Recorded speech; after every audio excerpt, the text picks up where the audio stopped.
Good evening and welcome, everyone. Namaste. Great to be with you all. This evening, we're embarking on a new journey together, and a very profound one, in which we get a vision that's like none other. A vision, all I see inside and out is God. There's nothing other than God. And I am that God. That's the Taittiriya of Vedanta, which is revealed in this Taittiriya Upanishad. So I'm so glad to see you all come together to look into such a grand vision. Before we go any further, as per tradition, we'll start with a prayer. So wherever you're at, evoking that reverence in our heart, we'll gently close our eyes and begin this in a prayerful way.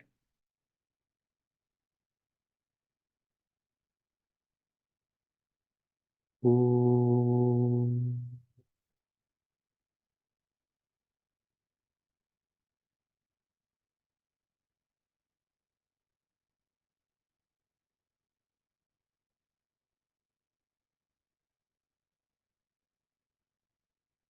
Om.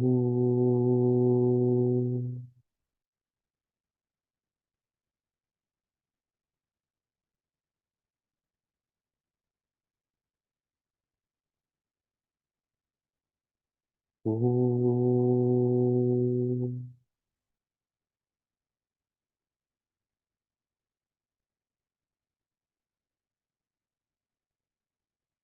Om Shruti Smriti Purananam Alayam Karunalayam Namami Bhagavat Padam Shankaram Loka Shankaram Shankaram Shankaracharyam Keshavam Badarayanam Sutra Bhasha Kratau Vande Bhagavantau Punah Punaha Ishvaro Guruvatmeti Murti Bheda Vibhagine Vyomavad Vyaptadehaya Dakshinamurtaye Namaha Dakshinamurtaye Namaha Om Sahana Bhavatu Sahanau Bhunaktu Sahaviryan Karavavahai Tejasvinavadhitamastu Ma Vidvrishavahai.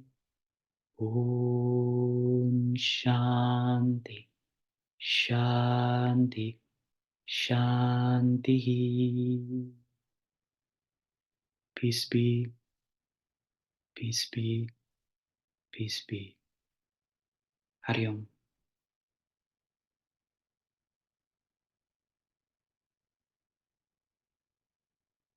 So welcome for the start of our study, special study of Taittiriya Upanishad. Upanishad means to have a closeness, a rapport with a guru. Upa, ni, shad. Upa is the prefix there, which means that proximity or nearness. Ni means down. And shut means to sit. Near, down, sit. What does it mean? Shut can also mean destroy, which sounds a bit intimidating.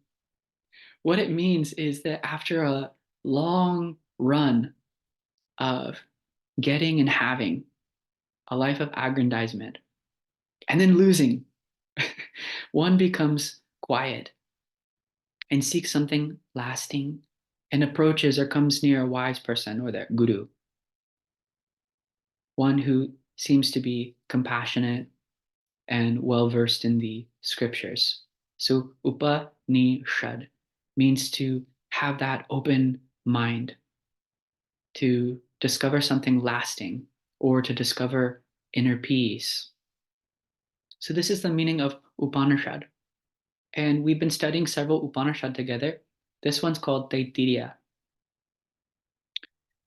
Taittiriya Upanishad belongs to the Vedas, or is found in the Vedas naturally, the Krishna Yajurveda, so the dark or black Yajurveda. As far as we know, Hindu culture is documented between somewhere 2500 BC to about 500 AD. And it's beautiful to reflect on the way that the Vedas are presented, the different mantra that are there. We find that the Rig Veda was around the Samhita period. There must be something like 10,000 mantras in that book. It's quite big. But the Rig Veda is composed of what's known as stuti. Those audience, as they were coming down into that Indo-Gangetic plain, maybe crossing Pakistan, and then going along the Ganga, maybe seeing the lushness of the Ganga and then the peak after peak of snow-covered Himalayas, they may have felt just totally overwhelmed and in love with the nature. So we find many of the mantra found in Rig Veda are those people's outpouring of praising the nature. Their forces like the sun and the wind gain a kind of life, sentiency. They praise those natural forces as the gods. So that's stuti, praising. It's a very beautiful attitude, just seeing the divinity in nature. Then there's a sort of transition where those mantras, from divinizing nature, giving them a sense of agency, we come to the Yajurveda, where this Upanishad is found. Yajurveda is more about yajna, or belly. Those mantras gain a certain order where they become more ritualistic.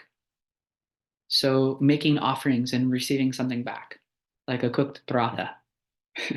You offer that into the fire, and then you expect some result. That's in the Brahmana portion. Then there's more development where we find that there's the Samaveda. Maybe the priest got more confident, connecting with the sound and the nature, controlling more. So Samaveda is more same mantra, but put to song. And then Atharvana Veda, something quite different, where there's a new set of mantras from the Dravidians, where it's more yogis and magic. Magic means medicinal formulas with those mantra. So there's more concern with the sound and vibration of them, the certain pitches and intonation and all of that. But this particular Upanishad comes from Krishna Yajurveda.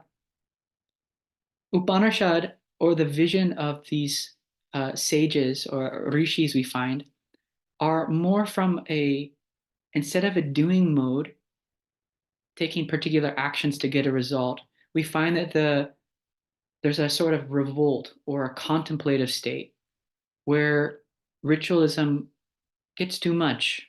The heart of stuti, belly, namaskaram, making a simple offering, singing the praises, bowing oneself before the deity, gets out of control.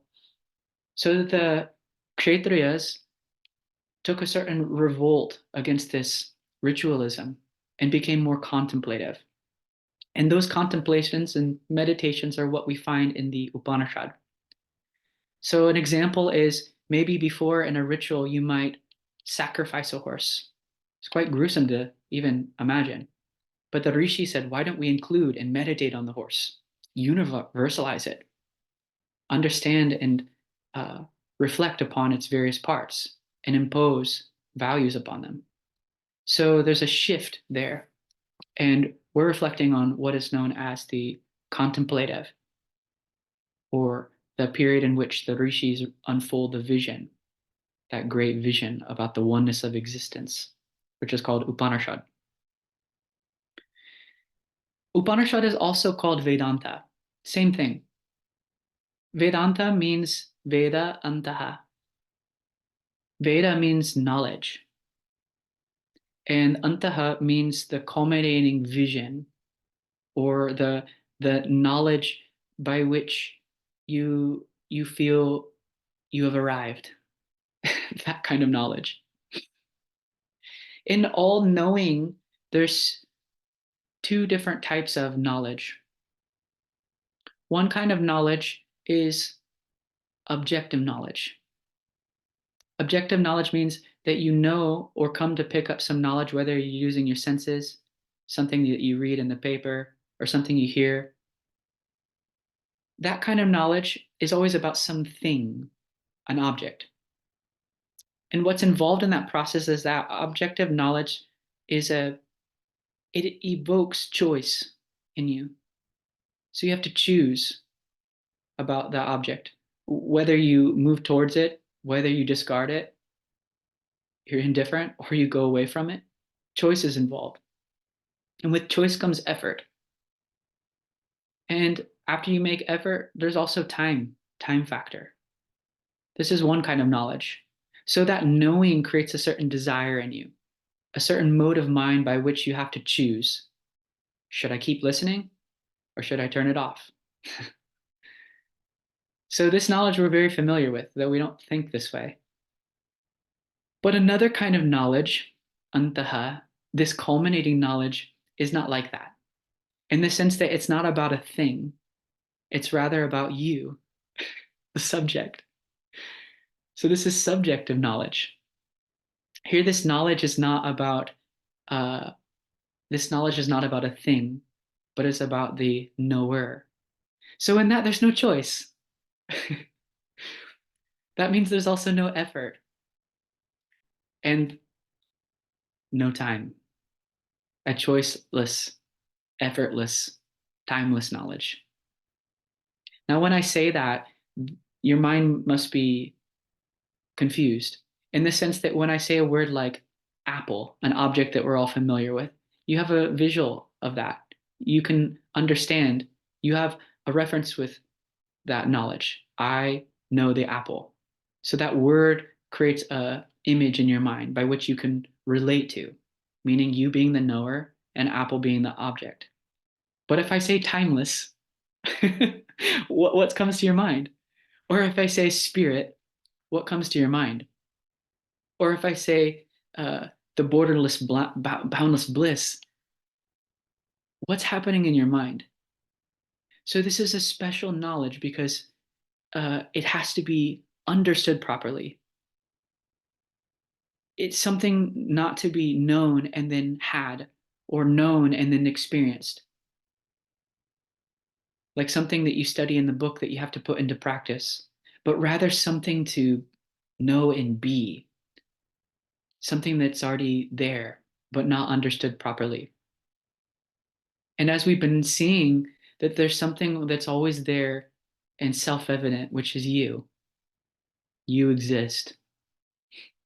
And what makes the study of this Upanishad so rewarding is the entire text is about you. It's unfolding the truth about who you are. So this subjective art and science is what Taittiriya Upanishad is all about. So here, this knowledge is a knowledge about the truth of the knower. There's no kind of access using your senses, direct perception, or inference. So the means to know that, which we'll keep exploring in this text, is Shabda Pramana, or this Upanishad, an independent means of discovering that self or that knower as the self of all, or that self as the whole, Brahman. That's what makes this unique. It's something like the pot wondering where on earth is the clay, searching everywhere for the clay. But Mr. Pot has to be told, hey, there's actually nothing but clay alone. You are already the clay. Bring any amount of pots. Clay, clay, clay. So similarly, we all know something about ourselves. We know I exist. But that I is not fully understood. It's partially understood. Or rather, I would say it's misunderstood. So Advaita Vedanta is a teaching tradition which helps that I to be properly known. And for that, one has to expose themselves to these precious words of the scripture or the Shabda Pramana. So here we take a certain attitude after a long trial and error of doing and having and then becoming a life of samsara, life of gaining and losing. We take a certain kind of attitude or a specialness that we treat these texts as an independent means to know. So we just let them work on us. That's called shravanam. We just have an open attitude to listen. Because in all other kinds of knowing, you always remain a knower. Like, I know the apple, I know the tree, I know the pot. But here, this knowledge is about you, that knower. So that knower will dissolve in the knowing by listening. So the words here of this Upanishad act as a kind of way to transform and create a cognitive shift about how we take ourselves to be, which at present is I'm limited, I'm unhappy, so on and so forth, all the agitations that are birthed from that understanding. Whereas this knowledge says you are limitless, you are happiness itself. That's the profundity of studying Upanishad. So it's a surgery with words that way. Just like when you go to the doctor, you have a certain shraddha or faith that uh, he'll take care of me. I'm willing to go under, to be out in the anesthesia and let him do the work on me. Similarly, after some analysis and deep reflection upon all of our other different means to know, we come to a certain state of mind where we have that shraddha, that let me just see if this Upanishad, let me just allow it to work on me and see what happens. That faith that I am whole. I'm willing to hear it out and ask questions. So Upanishad always unfolds in dialogue, and it's something to be heard. It's amazing because when we study Upanishad itself, we learn how to ask questions, we learn how to raise doubts, and we learn how to reflect deeply. So this is the process of Upanishad. Now, why this name, Taittiriya? What does that mean? So Taittiriya is interesting story. All Upanishad have a name that's either based upon the first mantra or indicating a certain trait of the Upanishad. So here, this Upanishad gets its name from Vaishampayana was the name of a guru, and he taught the legendary Yajnavalkya. So this guru taught this brilliant student, Yajnavalkya, and he was masterly in knowing all the scriptures. But unfortunately, that brilliance that he had turned to arrogance. That can happen where you're showing off and then creating that sense of pride in you. And that's not supposed to happen. This study is supposed to make you open and humble and be a continual learner and be willing to have different dialogues with all different kinds of people. But in that Yajnavalkya, the learning made him arrogant, and the guru was not happy with that at the end of the study. So it seems that after the end of this study, in his frustration with the student, he says, vomit everything that you know. Give it up. Throw it up. I know it's a bit disturbing, but he made that request to Yajnavalkya. And it seems when he did that, there were these small birds. They're like black partridges. They're called titiri birds. And it seems that they picked up this knowledge and they became the guru, or the teacher of this Taittiriya Upanishad. It's interesting, isn't it? So Taittiriya, that's where this word Taittiriya comes from, these titiri birds. What could be the significance of that? Well, one, that these kind of birds are very light and vigilant, and they don't eat that much. They're free. So that indicates the kind of quality that we should approach the scripture to. Have that lightness and open mind. We should have a balanced, moderate diet, regular exercise. All that goes with that. A disciplined life. And we should also uh, be vigilant in our studies to pursue what the Upanishad talks about. So these Taittiriya birds, that's where this name Taittiriya comes from. Now, like all Upanishad belonging to a particular Veda, there's a Shanti Pata. So this book also has this peace invocation, and it begins in an auspicious way with the sum total of all sound, Om. So I'll chant this mantra for us. Unlike our previous study of Kaivalya Upanishad, I will be using certain, in chanting these mantra, there'll be certain pitches and inflections and force used throughout them. So in this peace invocation, I will give us a space where you can repeat after me, though I kindly request that you keep your mics muted, but give you a chance to really learn this mantra. But throughout this entire Upanishad, the mantra can be a little bit more difficult than our previous study, including all those pitches. So we may not always do this back and forth repetition, but I encourage you to try to chant them on your own in your own spaces. So let's chant this. We'll take up this mantra every time we start the study. Om Shanno Mitra Shambarunaha Shanno Bhavatvaryama Shanna Indra Brahaspatihi Shanno Vishnurukramaha Namo Brahmane Namaste Vayo Tvameva Pratyaksham Brahmasi त्वामेव प्रत्यक्षं ब्रह्म वरिष्यामि ऋतं वरिष्यामि सत्यं वरिष्यामि तन्मामवतु तद्वक्तारमवतु अवतु माम् अवतु वक्तारम् ॐ शान्ति शान्ति शान्तिः. All right, shall we try it together? What page is it? Oh, that's a good question, Sushila. I don't have that digital copy in front of me, Oh, okay. so I'll be more prepared for that next Oh, week. I have Start from page 7. Page 7. page page 7. Thank Thank you. you. Great. Thank So unfortunately, in the digital copy I sent to all of you, I couldn't find the English transliteration. So I'll be searching for such an edition. Hopefully I can share that with you if you're not familiar with the Devanagari script. But Oh, anyway, so it's not in English, page 7. It's yeah, that's what I'm saying. yeah, sorry. Okay, Yeah.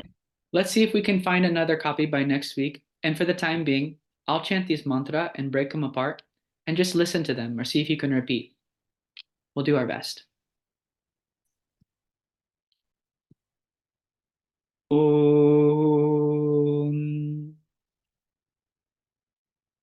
I know you can all say that. Shanno Mitra Shamvarunaha Shanno Bhavatvaryama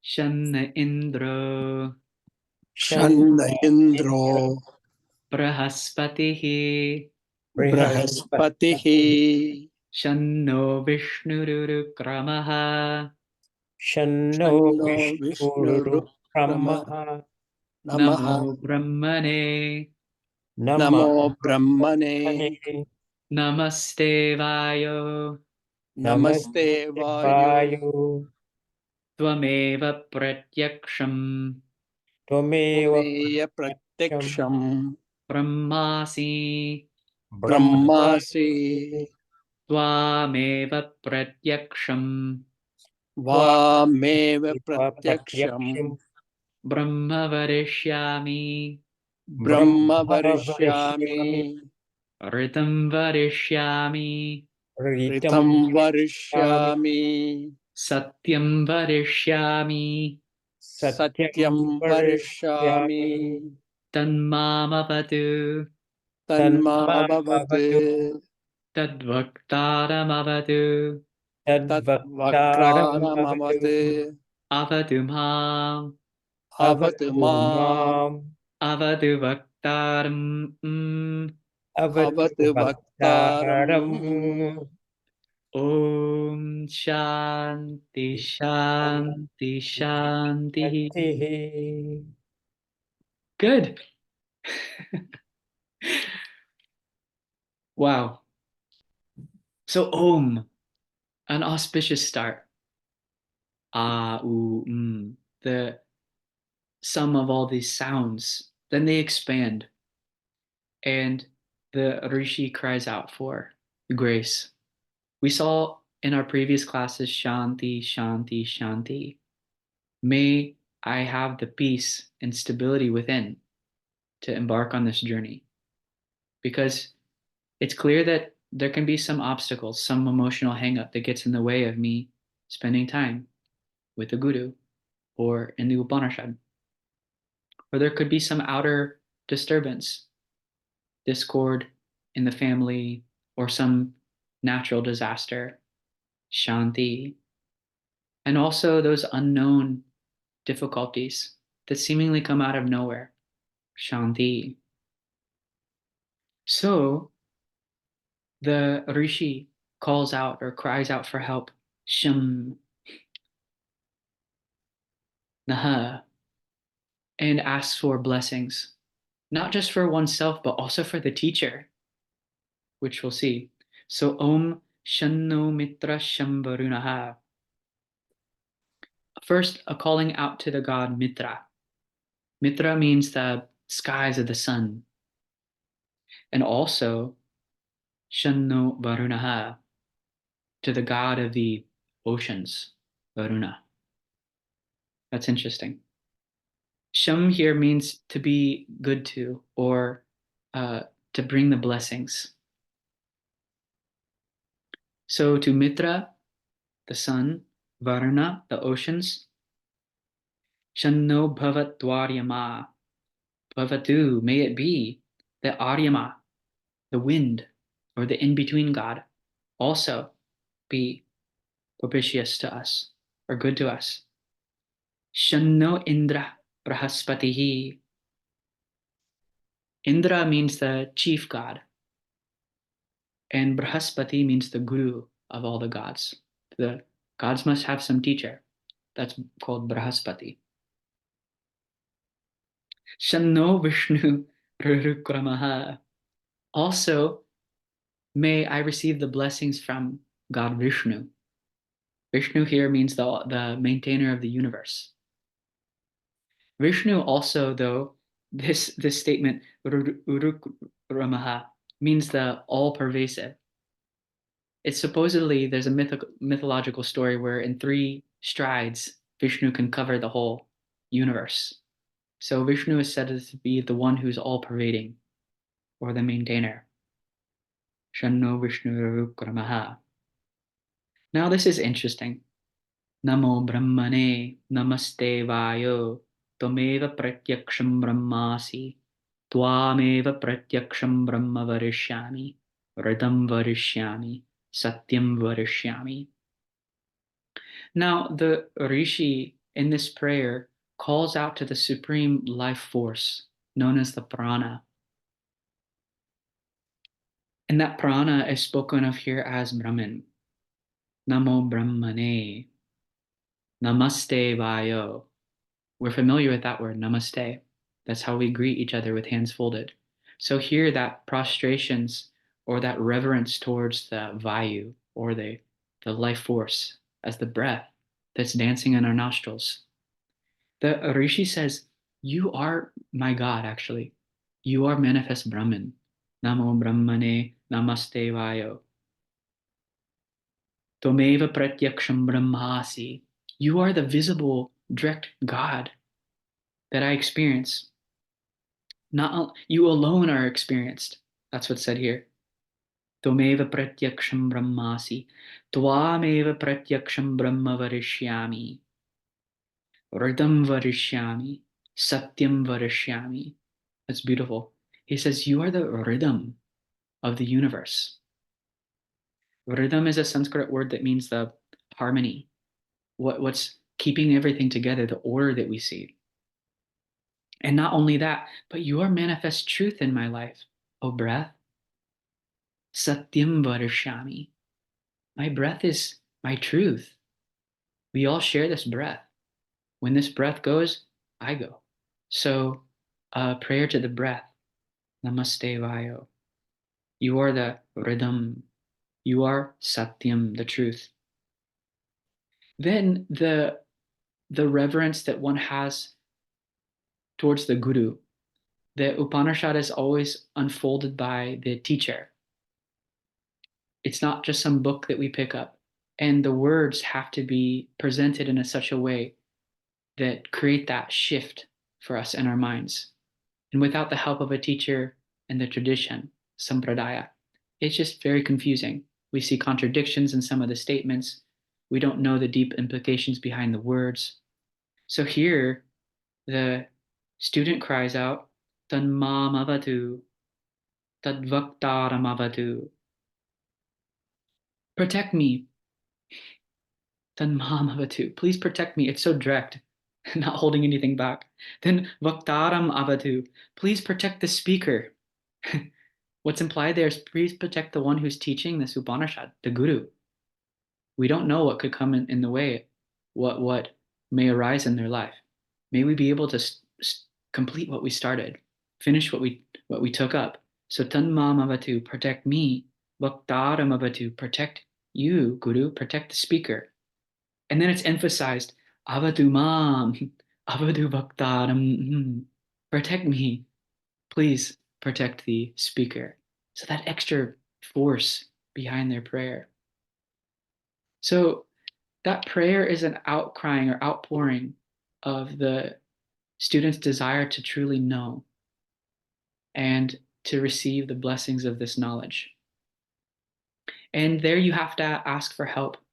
Asking for help means that the limitations that can accrue by being endowed with ego or the faculty of identifying with what we have and bundling up into a single experience, the bonds of that ego are widened and loosened. So wherever you feel that you are lacking, you can pick up and ask for help in that space. You always have that privilege.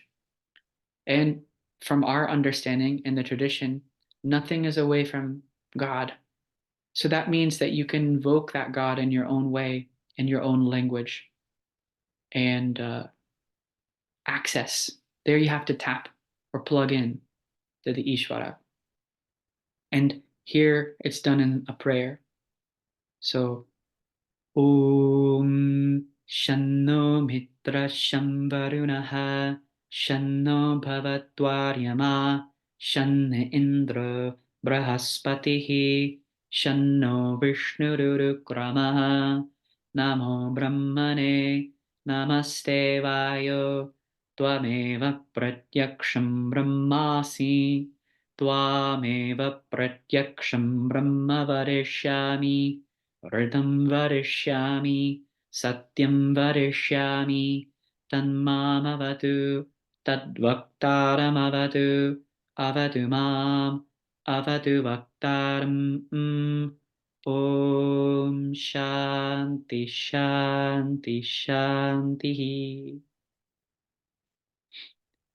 Now for us, sometimes these different gods that are being praised in the Shanti Pata seem a bit far out, hard to relate to.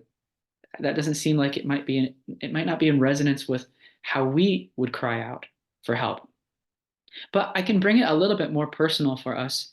When the Rishi says Mitra, the skies of the sun, Mitra, sun is also a representation of the buddhi, or symbol for the buddhi, or our intellect. So when we worship or praise Lord Sun, that luminosity, we're asking for a clear mind. So Mitra there can mean Shanno Mitra. May my mind be pure. May I get that required antakarana shuddhi, or meaning that open, relaxed disposition of mind. So there means that sadhana chatushtaya, that I have the ability to discern properly, that I start to see that what I'm deeply seeking is happiness. So I stop expecting and trying to extract that from others. Vairagyam. So viveka and vairagyam. Then also all those beatific qualities, starting with shama, meaning may my mind be resolved. Maybe I be able to discipline my sense organs and all of that. And then that burning passion to know the truth. Mumukshutvam. So here, mitra, shanno mitra, may that mind, may I connect with that higher force that illumines my mind, or the buddhi, the intellect. Also, Varuna sometimes is known as the emotions, the fluidity of motions, the water element. So may my mind not be too back and forth. May I have uh, may I have the reins of the mind held firmly, not too sternly, but a tight, a nice grip. That's we studied Tattva Manonigraha. What is Shama? What does it mean by resolution of mind? Manonigraha. Sometimes it's just translated as control of the mind, but nigraha means to hold. You should have those reins, those senses and mind under your firm grip. So Varuna, I'm also asking for balance in my emotional level. Aryama, the space around me or in between me. So this way, you can think about these different gods or these different deities with relation to our own body, mind, sense complex. So Shanti, Shanti, Shanti. Peace be, peace be, peace be. So we'll keep exploring this mantra. We chant it at the beginning of each class. And we enter in to the halls of the Upanishad with this Shanti Pata, meaning our mind is relaxed and open. We trust that we'll receive the blessings. And we start the first book called Shikshravali. So there's 3 books in this Upanishad. The first is known as Shikshravali. Shiksha means the science of pronunciation. And you'll find this first section really interesting in looking into the Gurukulam lifestyle and also exploring some different forms of meditation. This period of time was maybe between 8 to 25 in young boys and girls' lives, where they lived with the Guru in a stage known as Brahmacharyam. There, as their passions and as they are in that young stage and their mind is fresh and the intellect is in a stage of development, they go and live with the Guru. And it's interesting, Guru Kulam. Kulam means family, that sense of togetherness. And Guru means Gu plus Ru, one who removes our confusion, the darkness of ignorance, who removes that. So in this Vedic period, young students would live in with the Guru during this time. And then after gaining that maturity, maybe staying there for 12 years or so, then they would have the opportunity to complete their studies and then jump out into the world, being a knowledgeable and educated person in this science of spirituality, and then also character building, developing their personality. And then they had the opportunity to work and then have spouse and then connect with society and then offer and give back. And then maybe later move into a more meditative, contemplative lifestyle and then give it up, sannyasam. But sometimes students would move from this brahmacharya stage to exploring more of the Upanishad, the scriptures, and then just be a sannyasi then. That option is available. So here in this first book, Shikshavali, we get some insight into the Gurukulam lifestyle. So what is that like? Let's look at the next mantra. I'll chant it. Advait, can Yeah. I say something? Sure. I have been listening to this so regularly. I go to Hindu temple of Atlanta. They have both Venkateshwara and Shivalayam and Venkateshwara Alayam. They chant this all the time, so that's why it's so familiar to me. Wow. I didn't connect it with Taittiriya Upanishad. Other than that, this is so much. I really like to hearing and chanting, but it has become a habit for me to listening to that. So that was so familiar to me. So I was so happy to realize that is from Taittiriya Upanishad. Great. Yeah. I didn't know the source, but now that I know and you explained it so well, now I can not only enjoy listening to it in a spiritual way, but also know the meaning. That makes even a bigger difference. So I just Wonderful. want to share that with you all. Great. Thank you for sharing that, Sridharan. That's great. Thank you. Yeah, so these mantras, not only do they create that sense of awe and horripilation in us from hearing the vibrations of the sound, which we'll see in this next mantra too, but also they have a deep meaning. So it's great to have both. Now, the study begins. So this first teaching, again, Om, Om comes. I'll chant this first for us. Om Shiksham Vya Akyasyamaha Varnaswaraha Matrabalam Samasantanaha Ityuktashe Ekshadhyayaha. Are you feeling like chanting that? Adventurous. Shall we give it a try? Okay. So you can repeat after me. Om Om Shiksham Shiksham Vyakyasyamaha Vyakhyakya Syamaha Yamaha Varnaswaraha Varnasvara Varnasvaraha Matrabalam Matrabalam Matrabalam Samasantanaha Samasantanaha Ityukta Ichukta Shikshadhyayaha. Sheye Shekadhyayaha. Yadhyayaha. All right, great. So what does it mean? Shikranam, the science of sound, the science of pronunciation. So these students, as they are entering into the halls of Vedanta, studying Upanishad, and then also doing Homa and so on and so forth, they're using these mantras, which are in Sanskritam. So they should know how to basically how to read and write and pronounce these the science of pronunciation. So that's what Shikram means, science of pronunciation.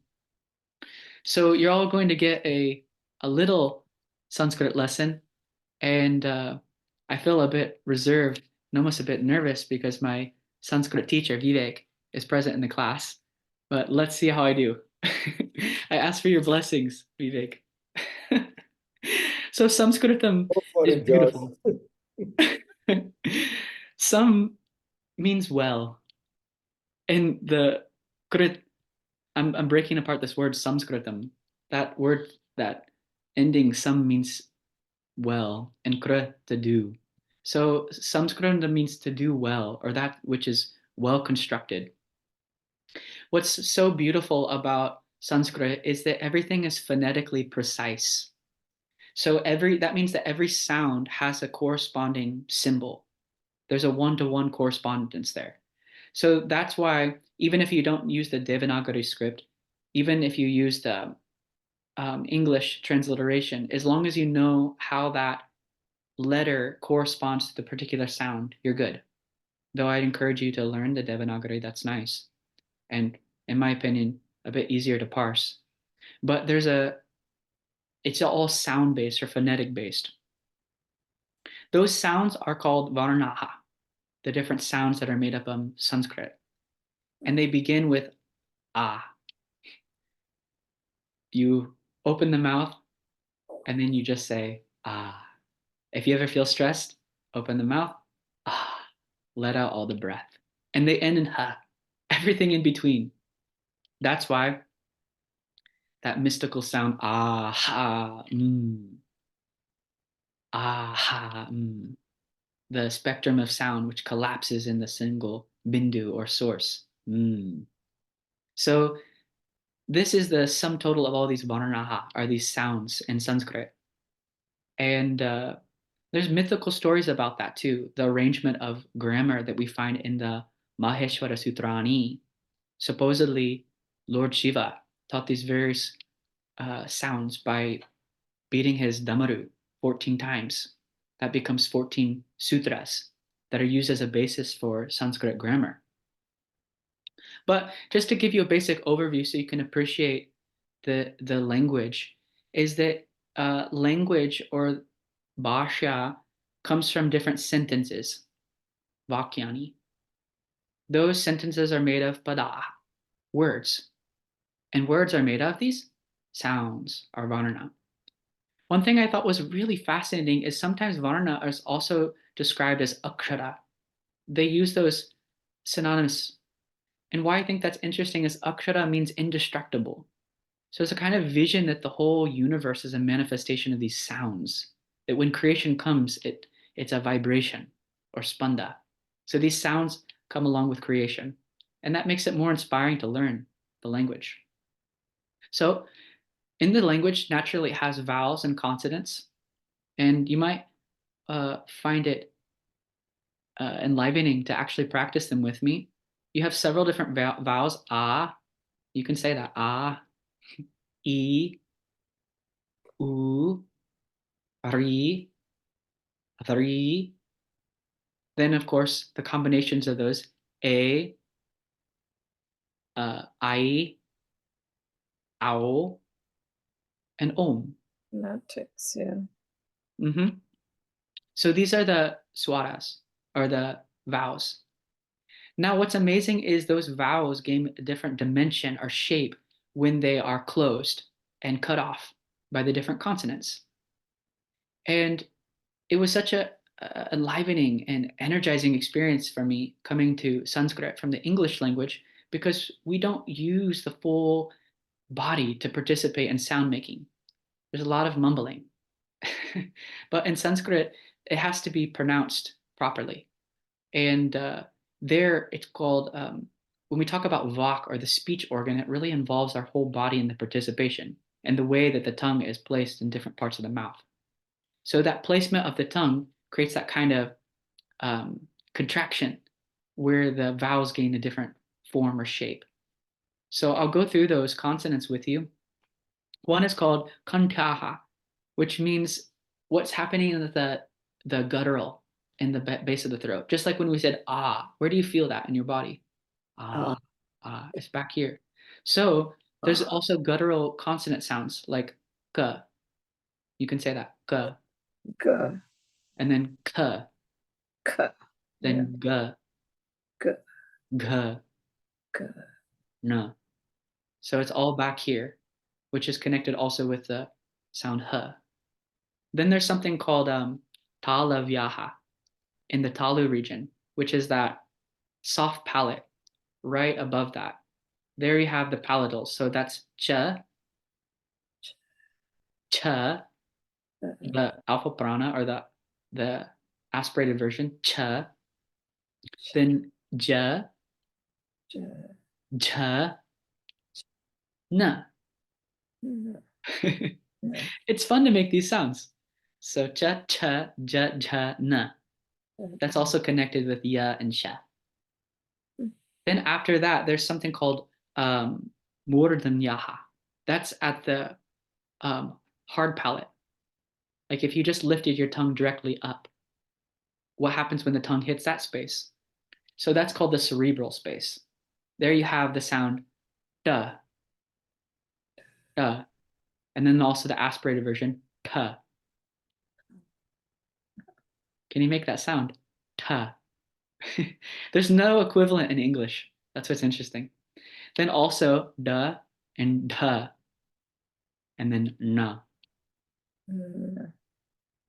That's connected with ra and sha. And then dantyaha, the dentals. where the tongue is close to the teeth, right behind the teeth. So there you have da, ta, da, dha, and na. Surprisingly, this is where I struggle the most, especially when going back and forth between that cerebral range. So ta, da, dha, na. That's connected with the la and sa. So these are the dental sounds. And then lastly, you should know, where are we headed? All the way to the front. The labials, the lips.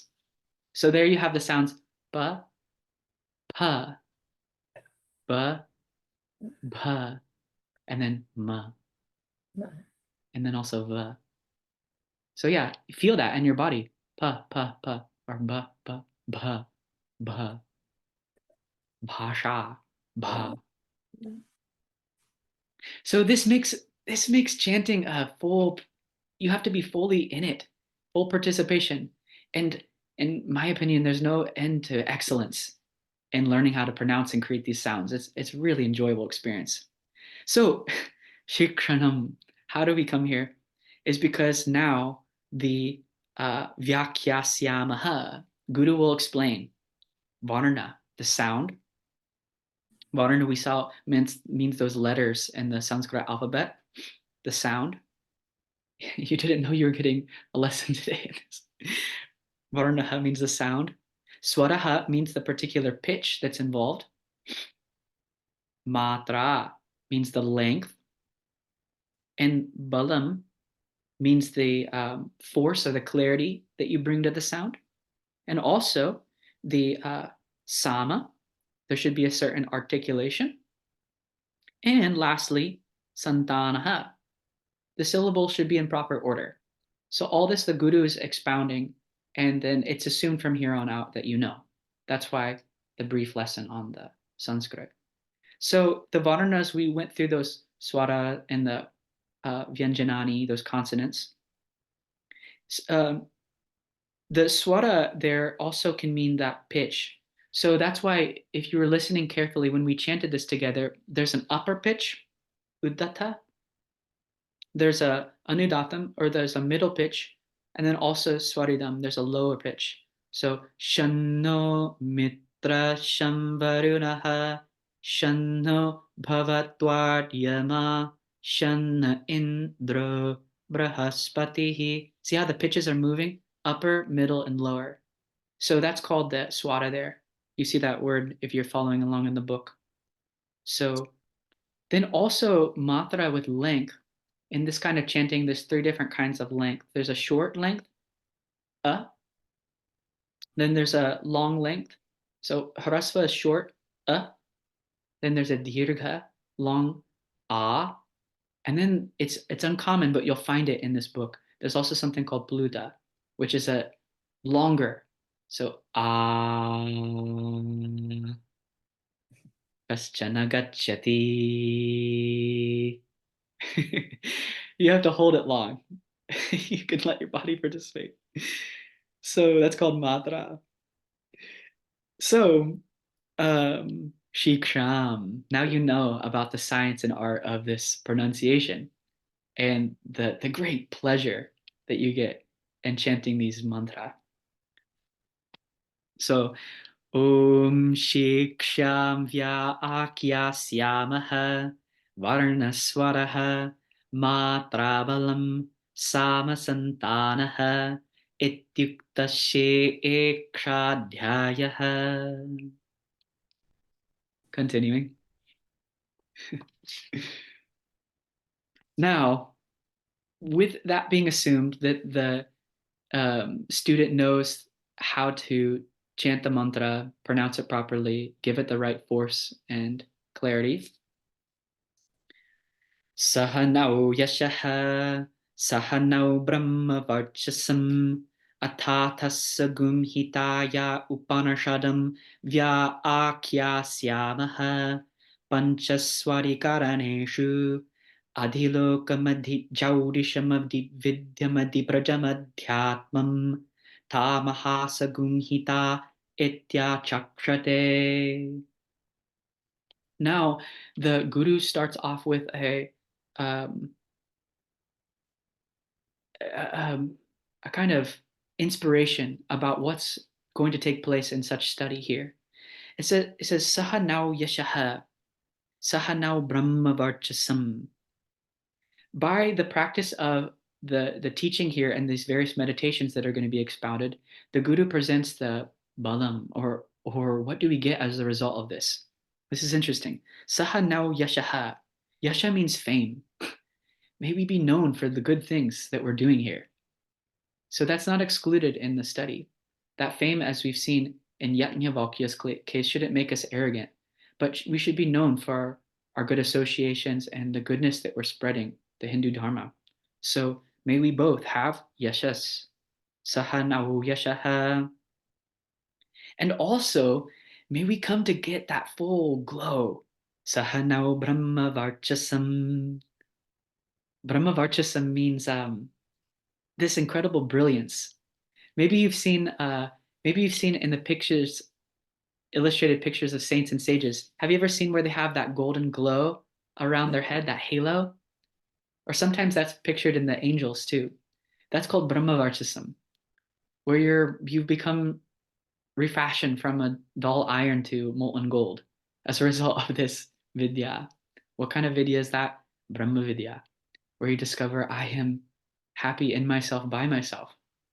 So there's a process for that. These young students are practicing what's known as brahmacharyam. Brahmacharyam means to walk in the truth, to live in the light of that Brahman or that joy. But practically too, it also means having a certain set of responsibility or management over the sexual force. So there's many ways we can talk about defining brahmacharyam. Adi Shankaracharya himself talks about it as living with the Guru and letting your mind reverberate along the rails of the Vedanta. So that's a meaning of brahmacharyam. Brahmacharyam can also mean daily discipline. For these young students, or for the sannyasi, brahmacharya means converting one's energies and living in that glow, that brahmavarchasam.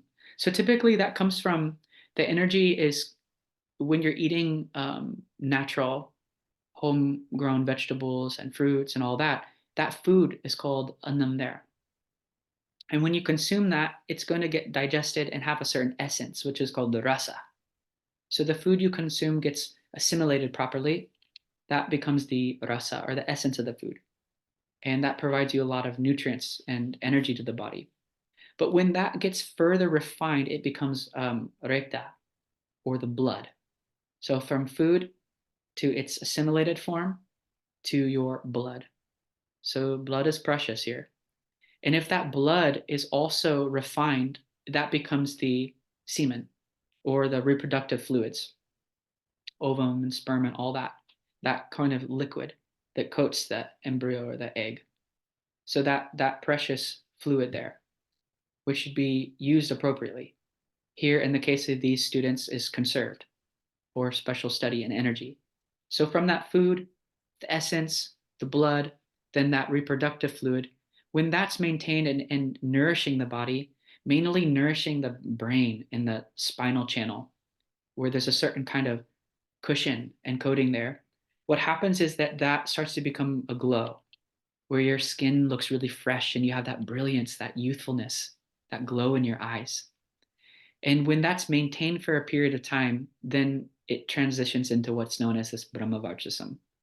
So it's a process of transmutation, transmuting that all the way from the energies of the earth, the food and nutrients from the environment, the food, fresh air, and then the nutrients in the soil and vegetables, all the way to that subtle. So it's a stage of subtle progression, all the way to that glow that one develops. So I said that because that's what the Guru is asking for. May we develop that brahmavarchasam. May we come to live in that splendor where we have that enthusiasm. We found in Patanjali Yoga Sutra that when you practice brahmacharyam, that one gains a great virya, it seems, a kind of feeling that you never get exhausted. You have a huge reservoir of energy. And we are all capable of that in our own way, whether it means that we use the sexual organ appropriately or with a special reverence, or a faithfulness to our partner, or that we employ some daily yogic practices. These are different ways I'm giving you to explore the meaning of brahmacharya. It doesn't always mean it's limited to a total continence or lack of sexual activity, but a certain specialness is placed on it, a reverence, and then seeing its value, propagation of the race, and so on and so forth. So that's a great energy, and they are developing that, gaining that brahmavachasam. Thereafter, ataha. Now, after having said this, the guru is going to talk about something called Samhita Upanishadam, which means cluster meditations. So now the guru is going to introduce a practice, several forms of practice that's going to help expand the student's mind and start thinking about being interrelated in the world. Instead of feeling isolated and cut off and lonely, our mind can sometimes, when we experience depression, what is it? How do we describe it? As something dark and isolated and closed off. That's what dukkha means, limited space. And when we're moving more and towards a joyful state, we call it sukha. We feel more open and spacious. So the guru, naturally knowing at this stage in their life, to get them prepared for receiving this subjective knowledge, that knowledge of the self, the truth of the knower, we need a prepared and open mind, that feeling of sukham or spaciousness. So the guru is going to introduce something called Samhita Upanishadam, which means cluster meditations. Meditations that expand the mind and make it open to receive this knowledge. So in next class, we're going to discuss those meditations, and then we'll practice some too. We have in the previous classes on Monday morning, but we'll really look into how you make this a part of your daily life, reflecting on the connections and these clusters of different objects in the nature's phenomenon. So let us close this study with a prayer. And may we also have that desire that we bring about good to our community, that we're known for our positive associations and positive creative work that we contribute. And also may we come to discover that glow, gain that brahmavachasam. Om Purnamada Purnamidam Purnad Purnamudachyate Purnasya Purnamadaya Purnamevavashishyate.